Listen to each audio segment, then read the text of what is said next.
Hi guys, it's Rob here, and in this video for IT 202 at NJIT, we're going to be going over cascading style sheet basics.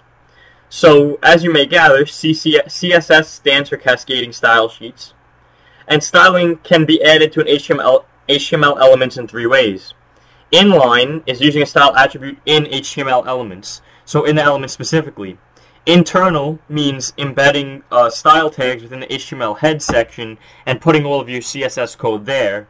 Or external means using one or more external CSS files. So inline would be within the HTML element itself you're specifying style code for it. Internal is when inside of the head of the HTML form you specify style between the style tags. And external is when you would link the HTML file to one or more external CSS files which specify these things. Now, the most common way to add styling is to keep the styles in separate CSS files, and this is considered good programming practice.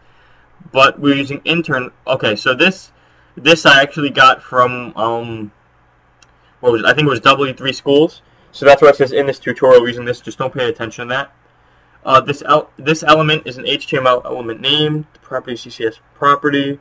So here's really the key part here.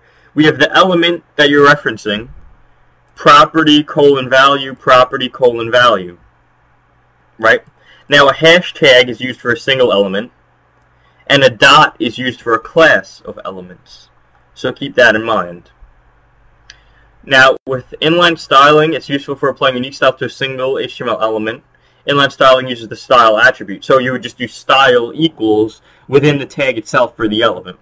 Now internal styling, as we discussed, is when you put inside the head tag, you would use a style element.